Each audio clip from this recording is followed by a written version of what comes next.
The person comments that Lloyd seems quite confident but must be in a lot of pain at the moment. Recognizing the urgency of the situation, the person acknowledges that things are not going according to plan and emphasizes the need to remain calm.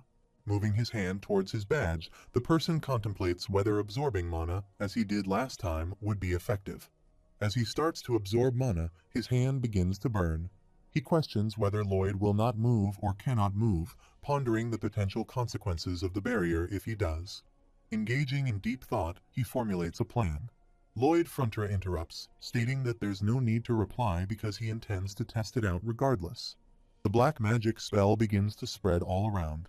Meanwhile, at Namaran Town Hall, Mr. Canavero walks into the hall, causing many people to fall to the floor unconscious. A person catches his foot and pleads for help. Mr. Canavero dismissively calls him vermin and kicks him in the mouth. He notices a statue in front of him and declares that the statue of the fallen angel will become a gate for the Hell Knight's descent. He then cuts his finger and points his blood on the statue. Simultaneously, Lloyd Frontra throws mud around and announces that preparations are complete. He digs a hole around the person with a scar and creates a makeshift table for him to stand on. The person with the scar starts sweating due to fear. Lloyd Frontra approaches, making different voices to intensify the scare tactics. The mud table breaks and he falls down, causing his mana to start exploding, and he screams no. Eventually, he becomes unconscious. Lloyd Frontra takes the badge from his shirt and reflects on how this seems to be quite a complex and elaborate spell, realizing that it backfires as soon as the user moves in such a case. He observes the surroundings, noting the palace covered with a black magic spell, and thinks nice. Meanwhile, Mr. Canavero stands near the statue, contemplating who it is. Despite insufficient mana, he must finish the summoning right away. He reads some spells. Siluria Namaran arrives and asks what on earth he is trying to do. He looks at her and considers whether a magic charm that blocks the loss of mana is the reason she can walk normally within the barrier. He employs his fire magic, hurling it towards her, and asserts that it's still useless. She, in turn, employs her powers and halts the fire using her fire magic. Growing irritated, he sees her and gathers all his fire magic power, declaring punishment of the fire god. She attacks him with fire, but he deploys a protection shield to defend himself. An explosion occurs, spreading black dust. She approaches him and demands an explanation, asking what he is attempting to do there. He responds by uttering some spells.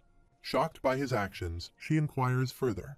He continues by saying, "Descend upon them, Hell Knight." The statue begins to break. She looks at him in disbelief, asking if he is a Hell Knight. He takes his sword and moves to attack. Javier also arrives with his master's sword, attacking and shattering the statue. Mr. Canavero is shocked to witness this turn of events. Canavero attacks Javier, but Javier counterattacks and cuts his hand. A bright flash emanates from the statue's eye, capturing Javier's attention as an explosion ensues. Everyone takes cover to shield themselves from the statue's fragments. Siluria Namaran utilizes her skill as Earth God's shield, effectively protecting the people of her city. Javier grips his sword and prepares for another attack. Canavero, now frightened, declares that it's all over, referring to Javier as vermin. He predicts that everyone present will burn to death and have their limbs ripped apart at the hands of the Hell Knight. He laughs maniacally as a demonic hand materializes behind him, summoning a giant monster wielding a huge sword. Canavero looks at Javier and wonders what's happening. He questions the whereabouts of the Warhorse of Hell and why Javier doesn't have any legs. Javier curses, pondering whether there was not enough mana due to Namaran's barrier disappearing, and speculates if rushing the summoning in that state caused the issue. He contemplates the possibility of defeating the Hell Knight, even though it's not in its complete form. Xerixius inquires what the summoner desires. Canavero accuses the silver-haired man of daring to point his sword towards him. Xerixius charges to attack Javier with his sword, while Javier attempts to stop the onslaught. He realizes that the impact reverberates throughout all his bones, rendering the full body strengthening achieved through a mix of aura and mana useless. Xerixius forcefully pushes him back and launches another attack, but Siluria Namaran uses her skill to counter Xerixius, while Javier steps back from the ongoing assault. Xerixius questions who dares to intervene and charges Siluria Namaran. Observing this, Javier becomes infuriated, channels all his mana force, and launches a powerful attack on Xerixius just as he is about to strike Siluria Namaron. She becomes frightened and closes her eyes, and Javier successfully cuts off his head, causing him to collapse on the ground. Javier gazes at the lifeless body of Xerixius, which transforms into ashes. Canavero expresses disbelief, stating that it's impossible. Javier points his sword towards him and acknowledges Siluria, thanking her for his victory. He requests her to move everyone to a place where they can rest. She agrees, saying she'll attend to it. Arcos Frontera urges Javier to help support the others if he has any strength left and suggests moving to the Count's mansion quickly. He emphasizes the need to hurry up. Javier asserts that they will discuss the details of the incident in the palace, acknowledging that, regardless of the circumstances, he won't be able to evade execution. Canavero retorts, claiming he knows nothing and referring to Javier as a brat, asserting that he doesn't understand the significance of an existence from hell. Meanwhile, the monster reappears from the ashes, once again wielding his sword. Canavero laughs, stating that no matter how many times Javier cuts him down, it's useless because the Great Hell Knight is undying. Xerixius admits that he thought Javier was strong in their initial clash, expressing surprise at discovering his true strength. He apologizes for underestimating Javier's abilities and not paying enough attention. Identifying himself as Xerixius, the first corps captain serving the ruler of Hell, he suggests that they now decide the true victor in this situation. Javier identifies himself as Javier Asrahan, a knight of Frontera, and declares his intention to send Xerixius back to where he came from. They both prepare for the impending fight. Xerixius swiftly runs and closes the distance to Javier, catching him off guard, and Javier becomes frightened unexpectedly. They engage in a battle, each attempting to defeat the other, while Xerixius expresses his surprise and finds the situation entertaining. Xerixius initiates an attack on Javier, who successfully blocks the assault and throws him away. Undeterred, Xerixius charges once more to attack Javier, and they engage in repeated exchanges. Javier contemplates the situation, noting that Xerixius' sword technique lacks finesse. Despite merely swinging his sword around, it proves challenging for Javier to dodge, prompting him to search for an opening to counterattack. In an attempt to create such an opportunity, Javier throws his dagger towards Xerixius, who promptly catches it. Javier reflects on the limitations imposed by his injured legs, realizing that, despite various potential movements, being on the ground leaves him with only one option. Xerixius disappears, leading Javier to ponder where he might reappear. Aware of the need to anticipate and prepare for Xerixius' movements, Javier readies himself for the next encounter. Meanwhile, Xerixius' sword emerges from the ground, and he resurfaces. However, Javier, having spotted him in time, counterattacks, commanding him to die. Swiftly, Xerixius seizes Javier's leg, causing him to lose balance. Javier wonders if Xerixius is attempting to fling him, considering using mana reinforcement, but the flowing mana from Xerixius seems to block his own. He throws Javier to the ground, lifts him again, and repeats the action, prompting Javier to shout in pain. Xerixius remarks that it has been enjoyable, acknowledging Javier's honorable name and expressing the intention to remember it. He raises his sword, suggesting they fight again in hell, nearly stabbing Javier. Lloyd Frontera arrives, addressing him as Skeleton Head, and commands him to stop. Lloyd informs him that, based on what he knows, the Skeleton Head must return to hell if his summoner dies. Lloyd points his shovel towards Canavero, warning him to move away from his knight on the count of 3, or he'll decapitate Canavero. He screams in fear. He contemplates the identity of the intimidating individual before him, noting the terrifying appearance and the absence of bluffing. He acknowledges the potential threat, recognizing the otherworldly feeling emanating from the mysterious figure. Xerixius inquires about the newcomer's origin, questioning if he is from hell based on his appearance and manner of speech. Lloyd Frontera initiates a countdown, pressing his shovel against Xerixius' neck. In response, Xerixius unleashes a powerful magic spell, prompting Lloyd to swiftly dodge, resulting in the spell hitting Canavero instead. He remarks that as long as Canavero is still breathing, everything is acceptable. Even in the event of his death, he claims it would take only 40 minutes to perform a reverse summon, allowing him to easily devastate the city. Lloyd Frontera reflects on the failure of his strategy and contemplates his next move. Meanwhile, Javier rises once again, attempting to attack Xerixius from behind. However, he senses his presence and hurls him away. Observing the situation, Lloyd Frontera realizes that Javier is already groggy. He shouts at Javier to fight, instructing him to stay down and emphasizing that it's an order.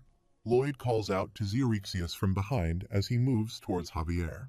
Javier believes that with Lloyd's arrival, victory is now possible, and he is determined to achieve it no matter what. Lloyd Frontera addresses him, verbally abusing him while utilizing his mana fire powers to launch an attack. Xerixius, however, blocks the attack and redirects it back towards Lloyd. Reacting swiftly, Lloyd sidesteps, causing an explosion behind him. Seizing the opportunity, Xerixius readies his sword to attack. Unexpectedly, Lloyd Frontera comes from behind and tightly grabs him. He warns Lloyd, calling him a fool, and explains the consequences of touching a being from hell. He asserts that the mana tainted with darkness will contaminate Lloyd's heart, leading to his demise. In response, Lloyd Frontera expresses his acknowledgement, deeming it quite frightening. Nevertheless, he states that he has already purified the black mana multiple times. Xerixius is perplexed, wondering about Lloyd's identity. A message window informs him that the mana flowing from the Hell Knight has temporarily strengthened his mana heart. The message continues, stating that, although he is still not a match for the Hell Knight, at this very moment, the Hell Knight won't be able to ignore him. Another message window notifies him that the special Lloyd human lock has been activated, prompting Lloyd to tighten his grip even further and laugh.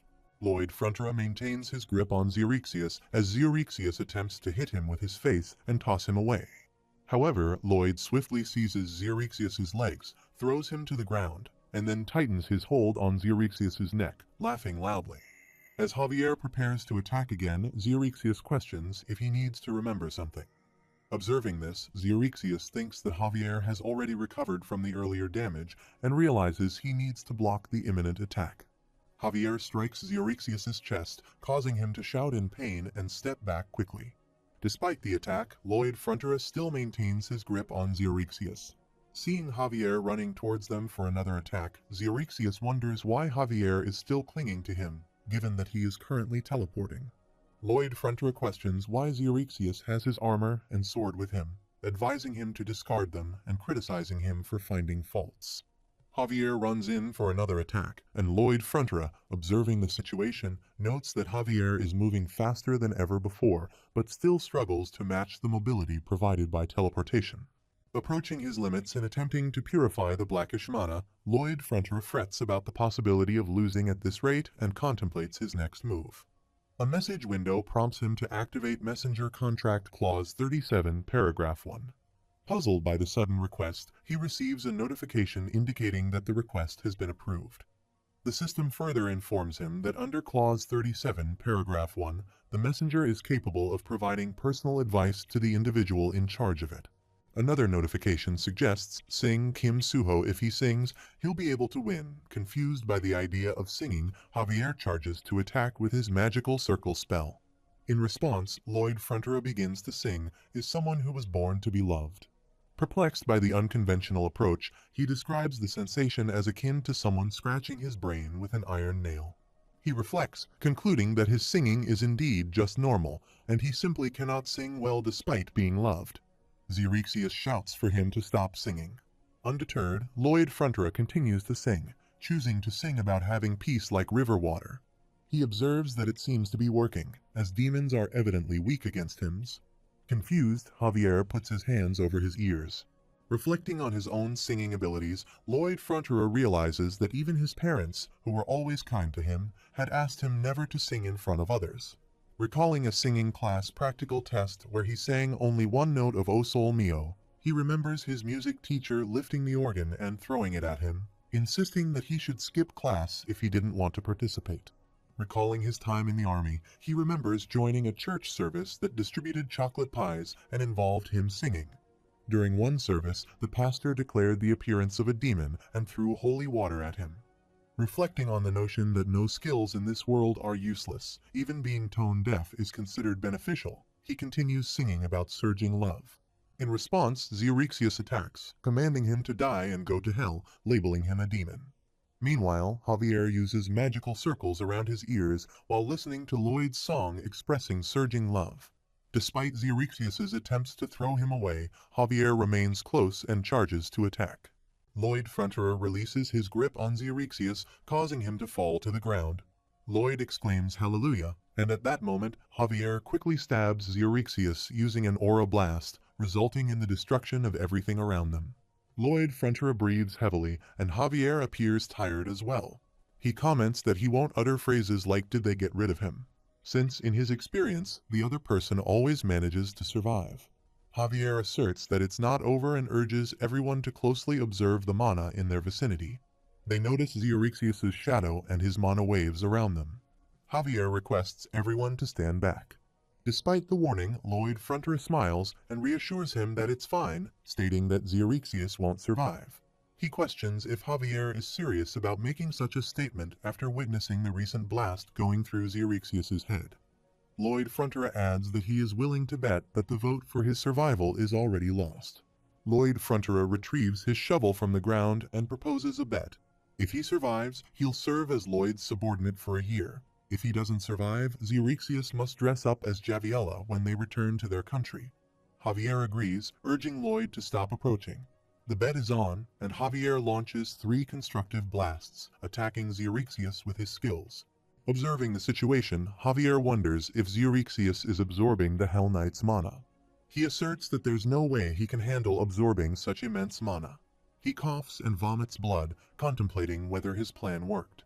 Despite the overwhelming amount and strength of the mana, he considers it the only available solution and wonders who will emerge victorious in the end. Employing his skill once more with full force, Xerixius laughs, suggesting that Javier can likely sense his impending defeat. Meanwhile, Xerixius falls to a lower position, bleeding. Javier and Siluria approach him, placing their hands on his back, and jointly attempt to heal him. Siluria employs her skill, the Blessing of Life, and they work together to provide complete healing. Absorbing Xerixius' mana, Lloyd Fronterer declares their victory, prompting Xerixius to express his frustration with insults. As Lloyd successfully absorbs him, he announces the completion of the exorcism and then faints. Seeing this, Siluria addresses Sir Lloyd, expressing concern, while Javier reassures her not to worry, explaining that it's a form of victory ceremony that Lloyd always performs. Dismissing Javier's nonchalant attitude, Siluria insists that, as his escort knight, he should always be concerned, even if it has happened multiple times before. Although Javier claims to be worried, Siluria remarks that he doesn't appear worried at all and instructs him to quickly assist Lloyd. The system notifies him that he has defeated Xerixius, the core commander of Hell, and the King of Hell is amazed by this incredible feat, expressing a desire for him. He reflects on Canavero's arrest and transportation to prison by knights sent by the kingdom. 2 members of the Dark Sorcerer's party were captured, and the rest of the matter will be handled by the Queen. More significantly, he considers the major issue. The construction can't progress due to the barrier, leading to a loss of strength among the workers.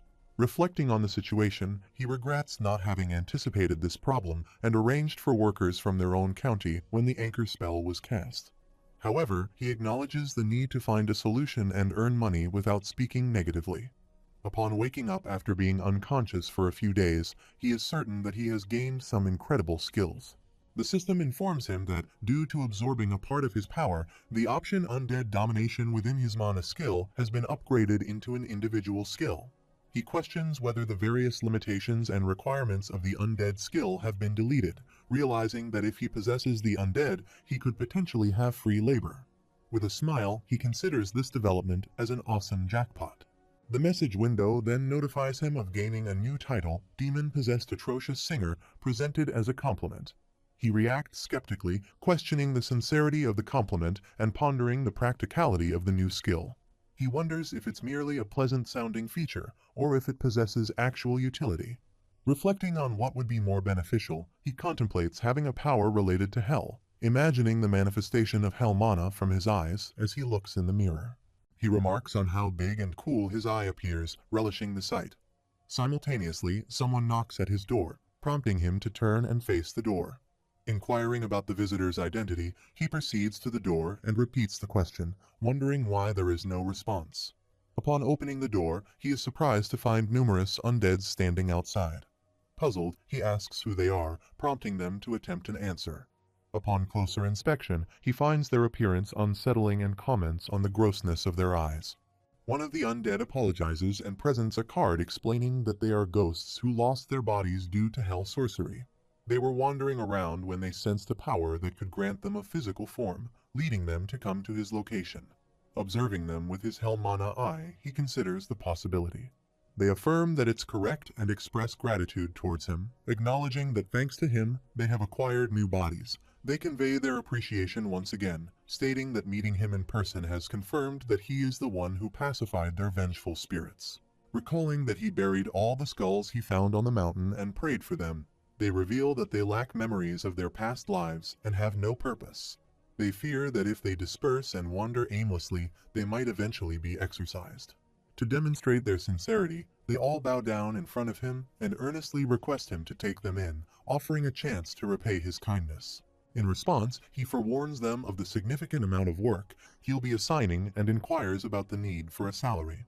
They assert that being spirits, they have no need for money.